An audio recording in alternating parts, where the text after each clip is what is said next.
Walking down these streets, Kenya seems like one of the most peaceful and stable countries in Africa. But after the country's last election in 2007, a deadly undercurrent of tribalism amongst its own people was revealed. In just a matter of weeks, more than 1,000 people were killed in ethnic violence. With elections slated for next year, what's really beginning to worry people is that ethnic lines are already being drawn. Today, I ask a group of Kenyans if they're worried about their country heading to a new round of violence, or if they feel they're overcoming their ethnic divisions. I'm Yvonne Dege, welcome to Nairobi, and welcome to The Cafe.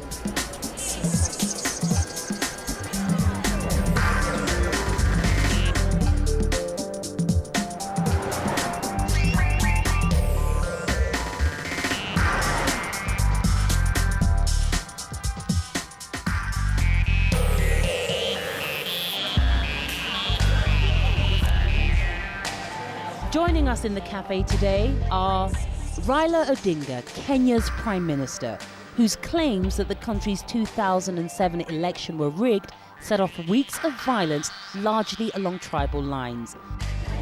Ndungu Githuku, a poet and actor who practices what he calls artivism. His outspoken views on citizen rights have landed him in jail on more than one occasion.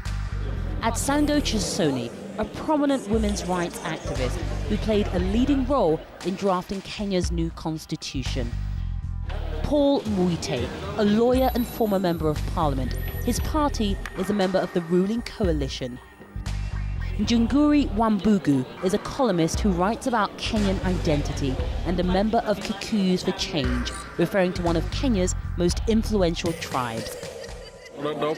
And Kiama Kara, a community activist and researcher with the Kenyan Debt Relief Network.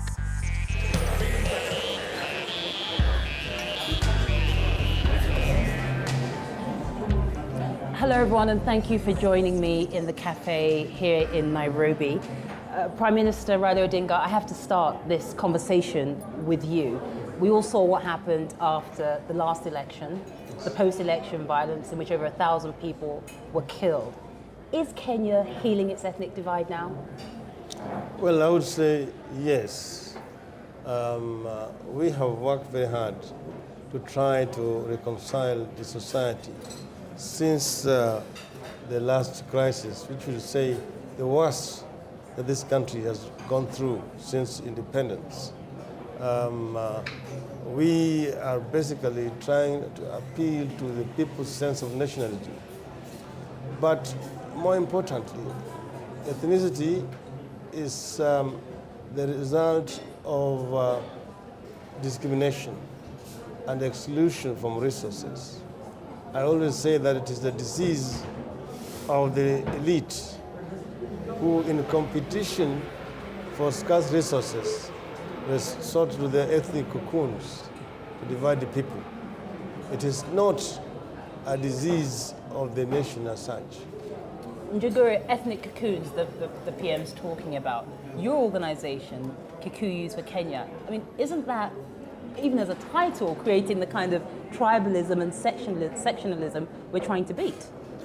The whole purpose of that particular organization was to provoke a conversation about tribalism, because we felt very strongly that Kenya was refusing to have a conversation about tribalism. And by calling that name, by giving that name to an organization, an initiative, would actually provoke Kenyans from other communities to find out what it is that makes them feel uncomfortable about their tribes, whether they're Kikuyu or whether they're from other communities. And it's worked very well because it's managed to mainstream a conversation about tribalism in a way Kenya has never had one before. So yes, it is controversial, but it does provoke the kind of conversation we wanted to get. But does everyone buy what the PM is saying, yes or no? Broadly speaking, yes.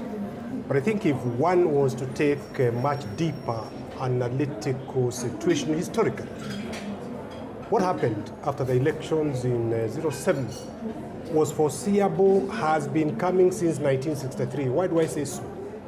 Because the vision that the nationalists who fought for independence had was betrayed in 1963. This issue of ethnicity came in as a result of politics of patronage. the betrayal of that vision. That has continued. Issues that have not been addressed, because when you analyze the problems of somebody from Ukambani, they are the same problems with somebody from Western Province. Good schools for their children and so on and so forth. So what happened was foreseeable. We are at crossroads today.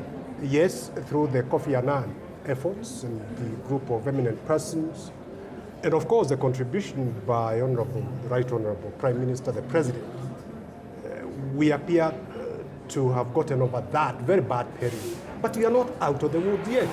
So the PM's painting an overly positive picture of the situation? The situation, he has to. Yeah, I also think, he's right to some extent that it is true there's some conversation going on amongst ourselves. And picking up from maybe 2007, some of the healing processes that are going on are not necessarily official. And these are areas where, there needs a lot of encouragement, for these kind of initiatives to go on. But I go, just like Paul is saying, that our problems did not begin in 2007. That was just the climax. We have been having all these problems since before independence. And after independence, 63, things continue being the same. So when we come to tribalism, as a poet, I express and say that, that what we have is a tribe of two people, the rich and the poor. So if we don't look at the issues of the two classes and see how to bridge the gap, then that's where the problem will be and continue to be.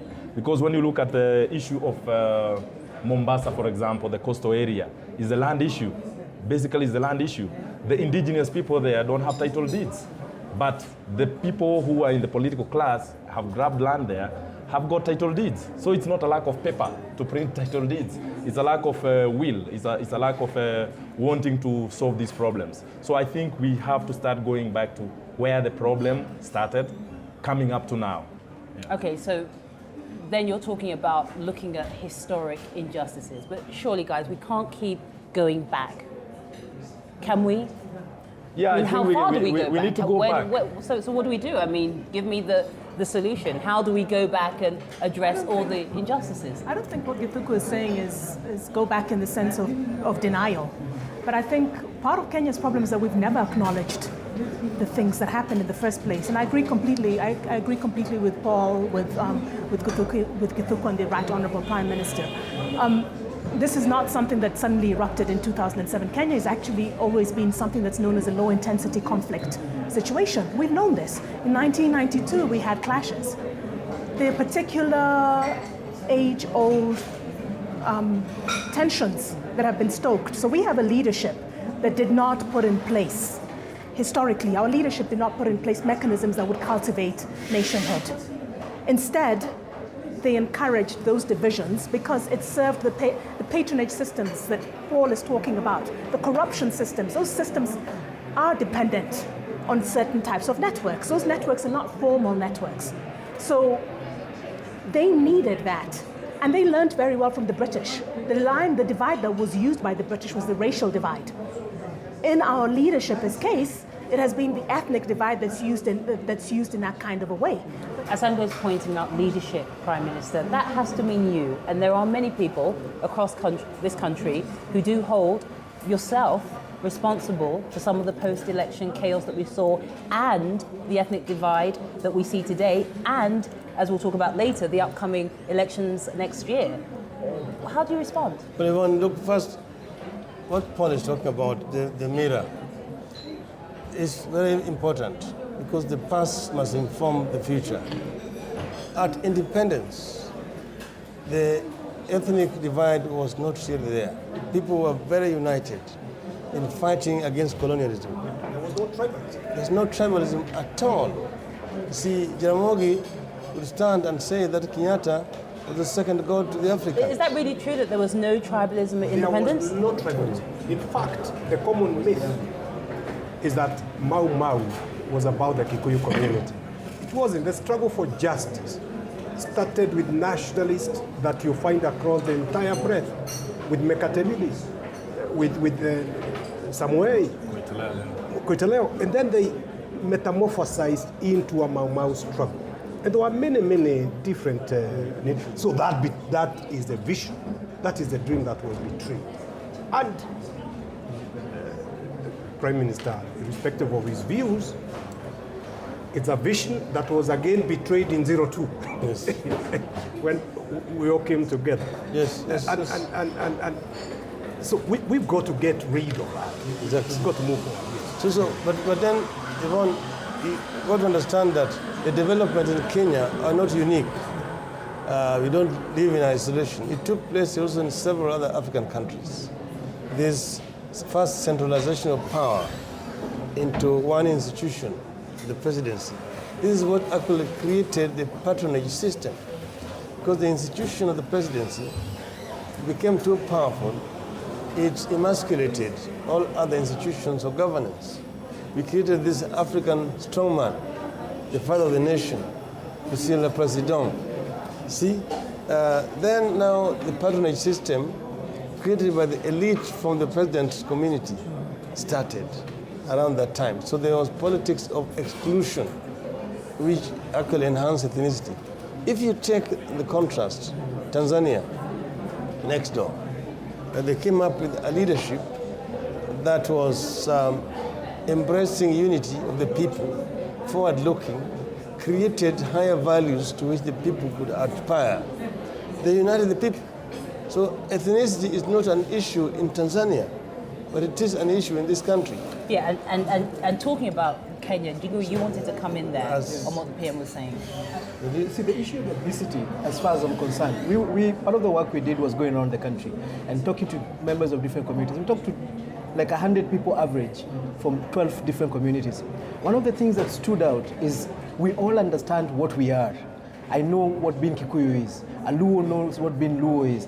But we don't have any idea what being Kenyan is. We don't have, and I think that's going to be the challenge moving forward. Somebody has to establish a brand of what being a Kenyan is. Because you see, in 1963, the process had begun. Somewhere along the way, it got hijacked and it was divided into a different direction. Now we need to finish that process. We need to come up with an identity that is more powerful than any tribal or religious identity that we have within the country. So that yes, I'm Kikuyu, but primarily I'm Kenyan. And that particular aspect is what lacks. We do not know how to define what being Kenyan is. We can talk about anything else. We can talk about being a Christian or being a Muslim. I can talk about being a woman or being a man. I can't explain to you what being Kenyan is. And that, in my opinion, is where our leadership is failing. Nobody is raising a flag for us and saying, you know what, this is what being Kenyan is. That, in my opinion, is where we're coming from. Yes. I think we must assume responsibility as the people. Yeah. I think when we keep saying that's where our leaders are failing, I mean, what about we? What are we doing, to bring that about? I take a different position towards this whole discussion. Partly, I think the crisis in Kenya today, and as has been building, say, for the past 10 years, it has a lot to do with a couple of things. One is, Kenya is a classic example of a dream deferred. I mean, we got the right ideas, but took all the wrong turns at the most opportune moments. And I think, most importantly, which we must address as the nation, is that our crisis is not only internal. First, I think we have the hang-ups of the failures of a post-colonial state, and that's what Kenya is starting to grapple with. Then on top of that, we have had a classic example of elite transition at every turn when we are supposed to move. So I agree, it's compelling enough that we were nationalistic in '63 when we were getting independence. But actually the manner in which we got that independence was actually the base foundation of the whole framework of how we have continued to do all these elite transitions. All the negotiations thereof were working on the basis that the masses of the Kenyan people would support the nationalist project on the basis of that it was very clear it was anti-colonial, it was anti-British and this manner of it. But once we had this independence, the sort of framework that we took didn't take on the nationalist persuasion which had brought it to happen. And so we started making all the wrong messes. And then from '63 going forward, including our economic planning, including how we divide and share resources and everything else, has just been a process that discriminates, that dispossesses, and then that gives advantage to some of our others. Just give us some examples of ways in which you personally have been impacted by tribalism? Because you hear it all the time, oh, Kenyans, they're so tribalistic, tribalism. I mean, give me some real examples in your own lives where you have felt this tribalism. I mean, what does it actually feel like? What does tribalism feel like? Tribalism, how does tribalism feel like? Yeah. I'd like to know. Let me use an example. A couple of months ago, the usual political rhetoric that gets done by politicians, and a member of the political establishment from my community made a comment that I felt was unacceptable vis-a-vis the Prime Minister. And then I raised it, and I actually did an article. I write a weekly column in one of the papers. And it rained on me, literally, from our community. I had people calling me from everywhere. Kikuyu, my fellow Kikuyu, telling me, what is wrong with you? Why are you making a big fuss over something that doesn't exist? The fact that that particular leader made a mistake is something you should let pass. And, let pass because he's from your tribe? Because he's from my tribe. And I'm sure even Paul here would give very many examples, because you're expected to take a certain position, despite whether it makes sense or not, because you come from the community of the person who made it. Okay. And ideally, if you take a different position, then you're assumed to be a traitor to that particular community. And that is what happens from within the communities. And it pushes a lot of good people who are not bold enough to actually just keep quiet, because you rather not start a fight. And you're starting a fight with your friends. This is your colleagues, the people you've grown up with, the ones who are telling you, look, I thought you were one of us. Why are you talking like you belong to that side? And for me, that's what tribalism has become. It's limited the options that we have. You cannot support a position that has been exposed by somebody from another community, even if you believe in it. Because you're scared you're going to lose business, you're going to have a problem in your social networks. And that is tribalism in its present sense right now, as far as I'm concerned. I don't have many examples to give, but one, and that is to do with the International Criminal Court, ICC, where as an activist, with other activists, we were saying that that is the right way to go. And here you now get a backlash from your own community, not your own community, but individuals in your community who are saying, what are you doing? Why are you going that way? Why don't you, see that this is one of our own? But for me, it's about impunity. Impunity doesn't have tribe. Impunity doesn't have color. So when it comes to impunity, it's impunity. And what should be done is that the law should follow its course. So these are some of the things that have been happening. In 2007, I also remember many colleagues, comrades, activists who went underground just because they came out to speak against it. And now here you're being told that you're letting down your people. So I think when it comes to what Paul was saying to Ngunjiri, that we also have a responsibility. I agree, as a people we do have a responsibility. But the leadership also propagates a lot of this, because when we get close to the elections, say 2012, already we can see tribal coalitions happening by politicians. Yeah, like the Prime Minister? Well, I don't know which coalition he's looking for, but I know so many of his colleagues who are looking for tribal coalitions, alliances. Whereas I think now we're in a new dispensation, which Atsango and others helped to tie together, which is a people's will to bring a constitution that is a national constitution for the people. So I think I'll ask my senior comrade here to talk to his colleagues. Let's stop these tribal alliances. Yeah, how do you respond to that, PM? Because what Githivi is saying is that tribal politics, as you call it, is beginning, and you're part of it, and your colleagues are part of it. Well, I'm not a part of it, but I'm in the game. You're in the game? As you can see, the alliances are forming. Some of them are called KKK, but that they unite so that we can tame so-and-so, we can defeat so-and-so. This is people who still live in the past. These are the people who live in the past. But Kenya has actually moved on. And now we have a new constitution. We have a new constitutional dispensation. A number of people have actually not realized the potentials that exist as a result of this new constitution. Because here we have opportunity to realize the Kenyan dream. But PM, I'd like to ask, has Kenya really moved on? I mean, we will go into discussing the new constitution, but has it really moved on? Because we're already seeing it has. I think we have a different theoretical framework. because even when you're talking about experiences of tribe, I just wanted to talk of ethnic chauvinism, because I prefer the phrase ethnic chauvinism. I really don't care for the phrase tribalism. I consider it to be racist if you study its etymology. A tribe is a group of monkeys, frankly, so it's, it's problematic for me. I, as a child, had the joy of having another child walk up to me and say, "Don't you wish you belonged to the president's tribe?"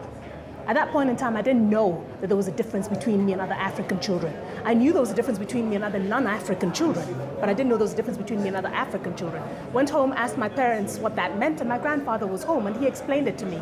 As a child, my experience of that was that somehow somebody thought that because they spoke a different language, and I couldn't quite get it, because other than the fact that they spoke a different language, I didn't understand what was supposed to be the difference between me and these other children, and what was supposed to be so great about belonging to the president's one.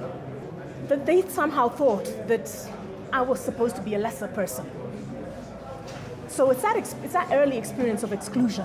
And so I just knew that somehow I was supposed to be different. And what does it do to our children? I watch TV shows that say that people that speak my mother tongue, and I've heard somebody who's in leadership say it. We're only good enough to be cooks and watch people.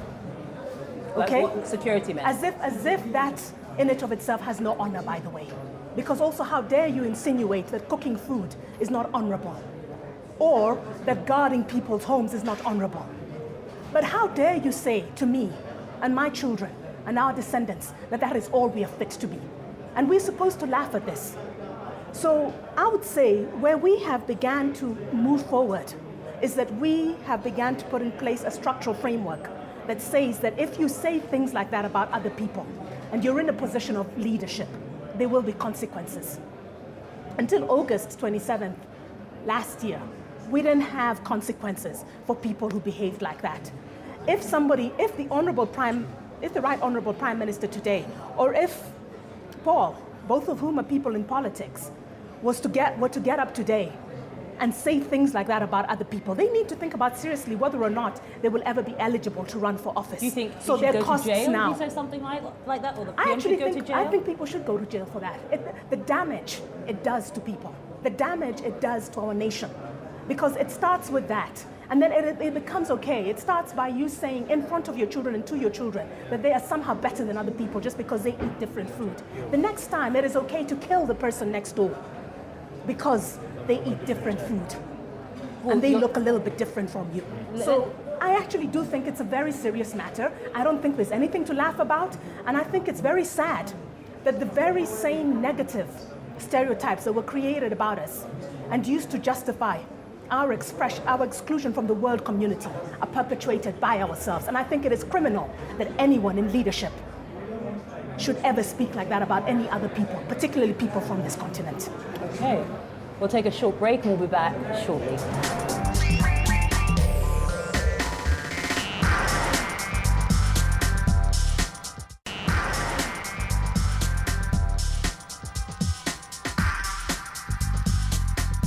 Welcome back to the cafe in Nairobi. Paul, I wanted to come to you and ask you to tell us whether you really believe the political will really exists. We've heard a few things about new horizons in Kenya, particularly with the new constitution, but the will has to be there, and it's not, because we're already seeing tribalism entering preparations for the election next year, and of course the whole International Criminal Court indictments against certain Kenyan politicians.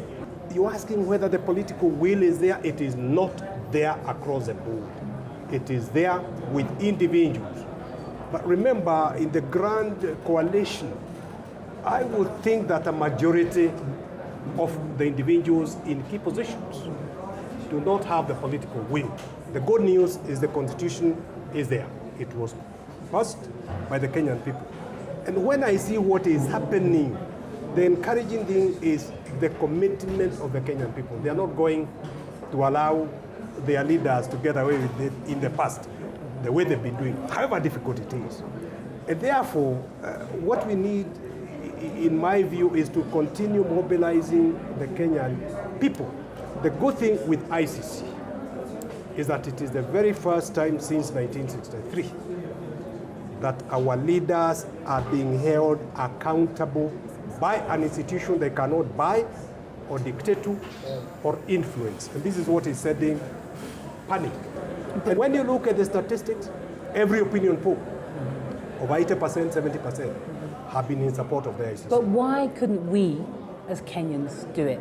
Why couldn't we do it at home?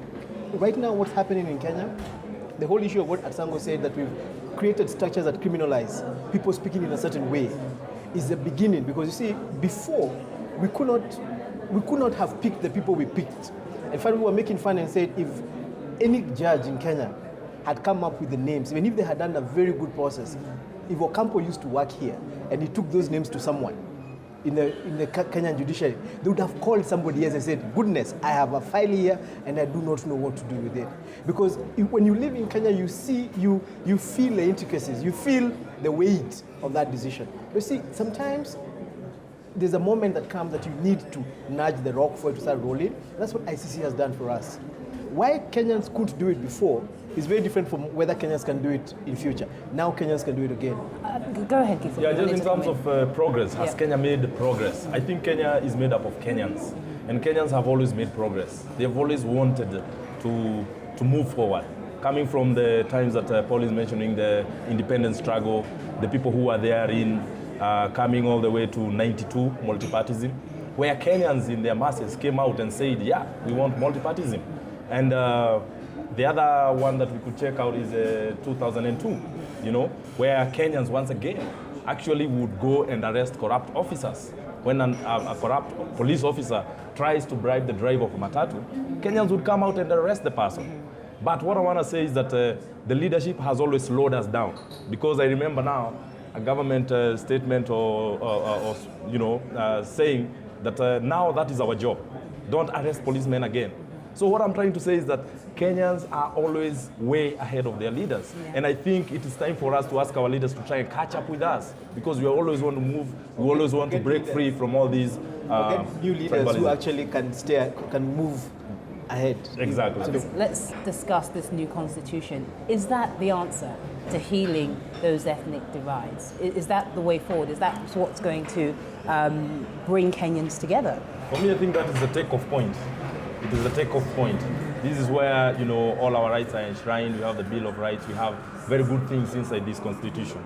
The thing is, what is the political will to also make sure that this constitution is followed? And Prime Minister, can you tell him what is the political will? Because there is a lot of debate. Yeah, for example, why would we still continue having extrajudicial killings today? And in this government especially, I could say as a fact that there's been more people killed than in any other political regime. So it doesn't make sense how Kenya moves forward, and then on the other hand, very terrible things are happening. So what is your question to the PM? My question is, when will people who have been killing our youth be brought to justice? Because without moving on with these kind of things, we can never move forward with the new constitution. Well, you see, Paul made a point here that throughout our history, there have been two forces pulling in two opposite directions. What I call the process of progression versus the process of retention of the status quo. This is what has defined the political movement in this country. A constitution is a paper, it's a document. Now, it needs people of goodwill to implement the constitution. This is a very critical point in this country today. You will have seen, for example, that there's even resistance in the implementation of the new constitution. The reforms have to be implemented. For example, the police, who are really responsible maybe for the extrajudicial killings, that force must be reformed. As we are talking right now, there are 5 bills which are before the cabinet to go to parliament for reform of the police force. PM, let me just interrupt you there just very briefly. You wanted to come in on something? Yeah, it's just a simple thing, because apart from the major reforms and everything about police reforms, the vetting of everything like that, in my village, Muemuto, where I come from, if there is a chicken thief who has been arrested for stealing chicken, they are taken to Kikuyu police station, all right? I'm asking, because we have names of police who have shot people, and the names are there, they are well known. Yeah. These guys in the Kwekwe squad and everything. And they continue killing young people up to now. First and foremost is, why is that killing going on? Why are those killings going on? And next, why do we have these names and they have not been arrested? Yeah. There's nothing whatsoever that has happened as pertaining to extrajudicial killings. So which has been reported by the Alston report, by the Kenya National Commission on Human Rights. Over 1,000 youth continue to be disappeared up to now. It's scary. I have to ask you, why is that? I think in fairness to the Prime Minister, we need to remember we've got this grand coalition government, consisting of some people who would like to punish those who are perpetrating extrajudicial executions. But in that grand coalition government, there are also people holding key positions in power. That's right. Who are actually the godfathers or the ones doing the executions. What am I saying? This grand coalition government cannot be expected, it doesn't have the capacity, it doesn't have the will to put to a stop the extrajudicial executions, because they are the ones doing it. So what does that mean? There's no healing, there's no closing the chapter. What does it mean? First, I think Kenya has made tremendous progress in having this constitution. The challenge is in implementation, which is and key. The creation of credible institutions that are going to bring about the new distribution, more equitable distribution of wealth, for example, so that you are not marginalizing anybody. But in order to move forward, we need to isolate those provisions of the Constitution that can guarantee us holding free and fair elections. Sango, you're directly involved in the constitutional issue, right? I wrote the Constitution. I'm not in the Implementation Commission. I was one of the members of the Committee of Experts. We occluded ourselves deliberately from serving on the Commission on the Implementation of the Constitution. However, I agree with Gunjiri that this is not the responsibility of one or two individuals. The reason why we were able to get the Constitution through in the first place, and this was a 2 decades long journey. I mean, Paul, the Prime Minister, myself, I have become old in this process. You know, I found them there. Yeah. You know, I have gotten old. I have children that I now am seeing. Who have become adults whilst I have been doing this. So there are people who, you know, were probably toddlers when we got started. So, you know, frankly, it's not something that happens overnight. It is like Githuku said, the ground stone. But what we need to understand is that it gives us the institutional framework that allows us.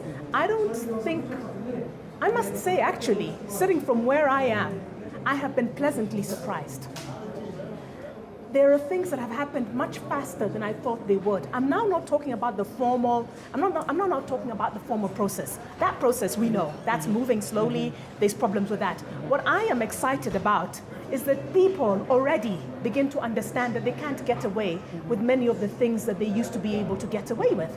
For example, when there was the attempt to nominate the Chief Justice, the Attorney General, the DPP, according to procedures that had nothing to do with the Constitution.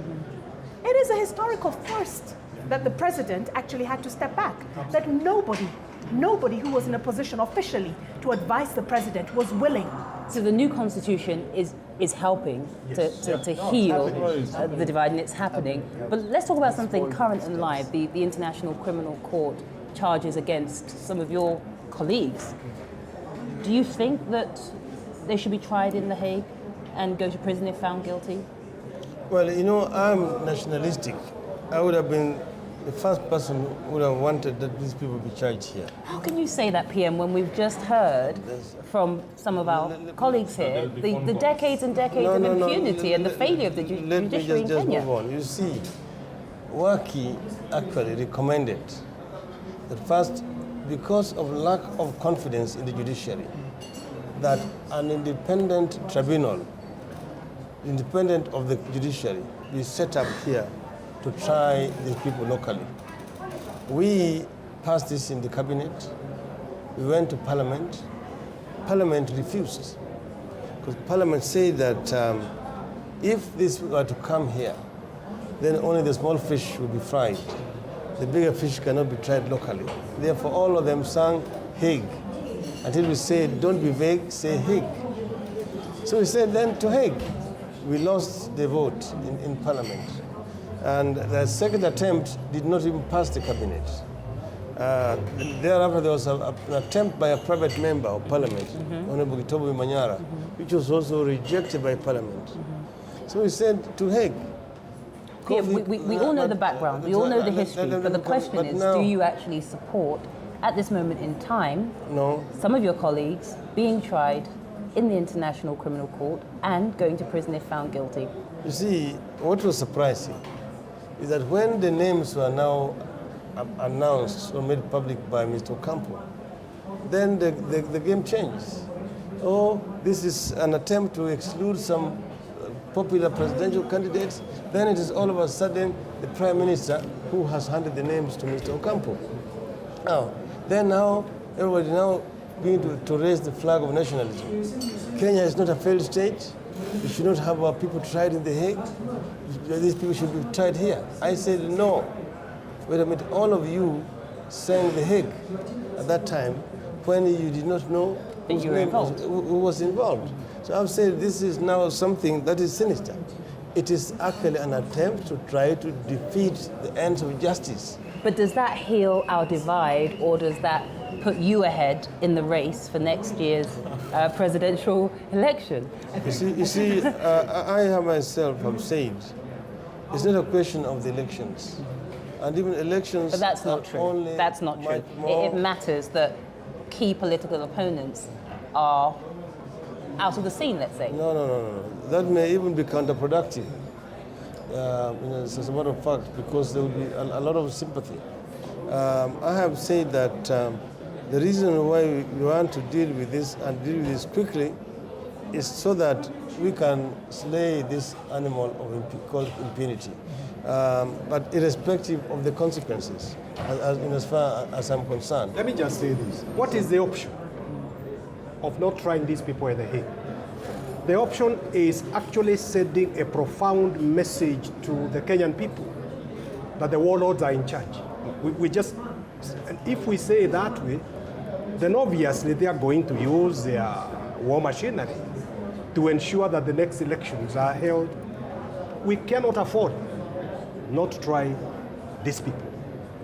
For my mind, speaking for myself, it's a great shame that the taxpayers' money is being spent without the consent of the taxpayers, because the government has now adopted the cases against these 6 people. But guys, but will it heal our ethnic divides? That's what I really want to get at. Kiama hasn't had a chance. All right, thanks.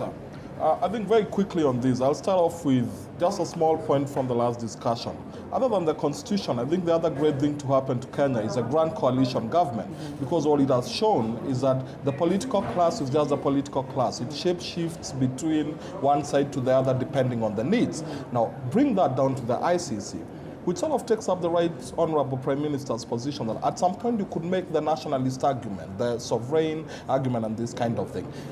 Some of us got our beef with the ICC, but the argument we make is that maybe the ICC is the only major focal point of deterrence that we have in the world at the moment, and we might want to use that if it brings on the basis of taking forward the gains we have made.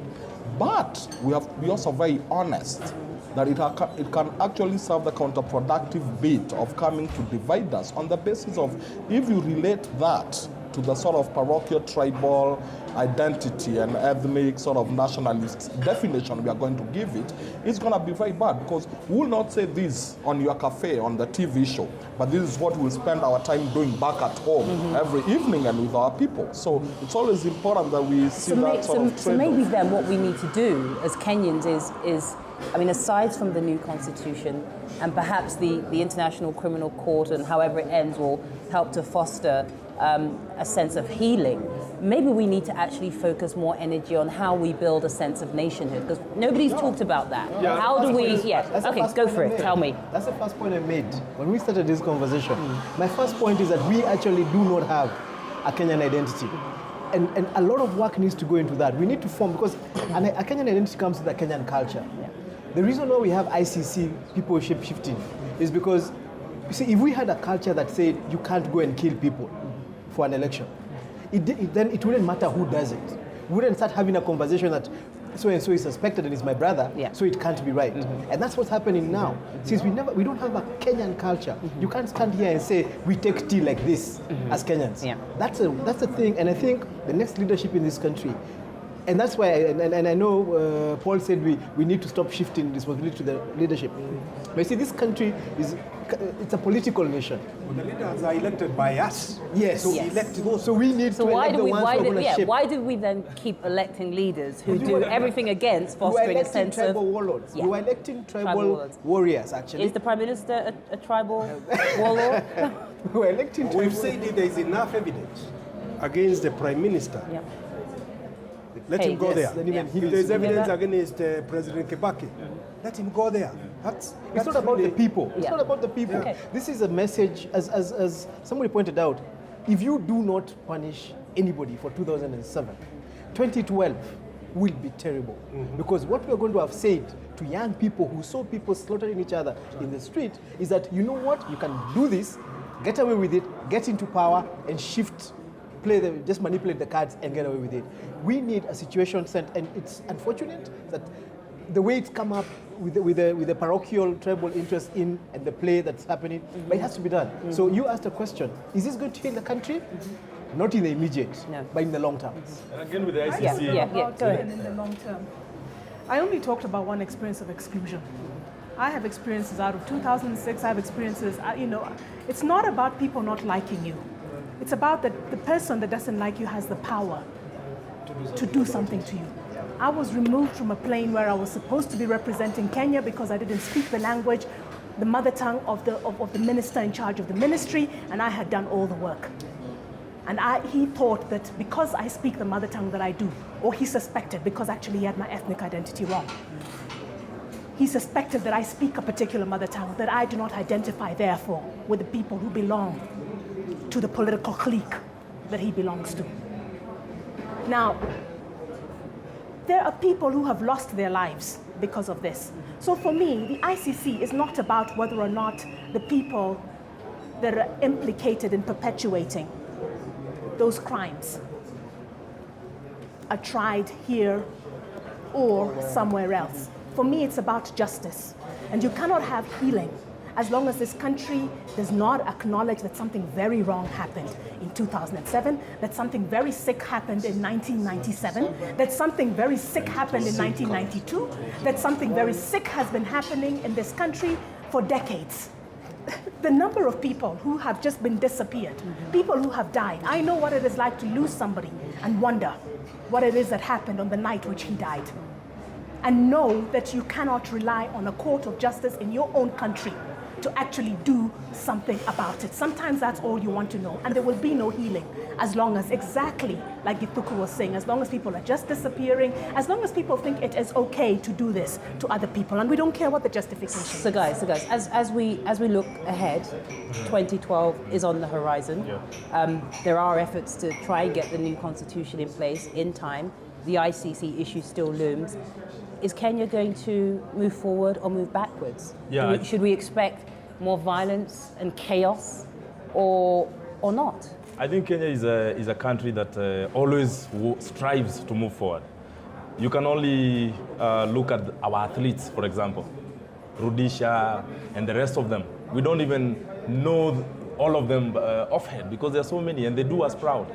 I think that is how I compare the whole of Kenya as. We always want to move forward. We always want to make sure that things move ahead, But progress. sometimes Kenya's not in our hands to do it. But even without talking about the ICC, because that's already going on, we don't even need to discuss that. That should continue going on.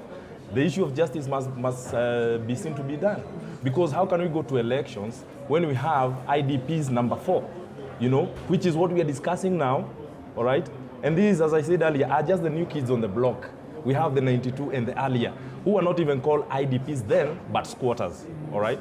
So how can we expect to have a free and fair election when we have IDPs in tents up to now? So as long as we are not willing, and the political class is not willing to address the issues of internally displaced people in this country, then definitely we are still going to have chaos in this country. PM 2012, where are we headed? Well, Yvonne, the good thing with this country is that a very large percentage of our population is young. Actually, 72% of our population is below 35 years of age. To me, I see that as a very big asset for us. Most of this young population is detribalized. Quite a number of these people don't think along ethnic lines. The ones who are incorrigibly deranged with the ethnic ideology are just a very small percentage of our population. So I think that 2012 is going to present a very big opportunity for our country. I say that this is the Kenyan moment, and I think that this youth will liberate this country, because until and unless that Kenyan, that the founding nation, fathers of our nation envisioned come, we will not be able to realize the Kenyan dream, which says, justice be our shield and defender. May we dwell in unity, peace and liberty, and plenty be found within our borders. I believe that the Kenyan dream is actually realizable. Well, we have to leave it there, Prime Minister. Thanks for joining us on the Cafe. Next week, we'll be discussing the problem of corruption in Kenya.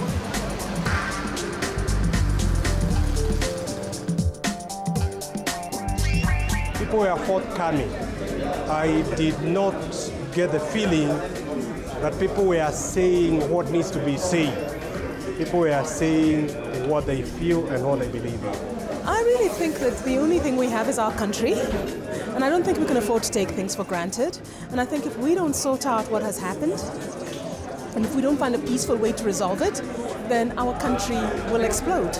And that just means the loss of all of us. Beyond the cafe, also, in our shopping centers, in our churches, in the mosques, I think this is something that should continue going on, because traditionally, that's how we've been dialoguing in Africa. Go under a tree if there's a dispute, a particular tree for a particular community, and then solve the dispute there. The very interesting bit was when we started speaking about the identity of the Kenyan nation and sort of trying to draw all the different issues we had discussed earlier on the basis of does it define us within a particular identity or it doesn't. We wish we could do this a lot more often. Actually have senior members of government sitting with average members of society in a cafeteria, having a conversation about stuff that is important to us. It was really good having him sit, and it's also kudos to him for actually sitting through the show. Yeah, it is something different. Used to being invited to the studio and then being interviewed solo. This was a debate, which is very different. I think this is a very exciting experience.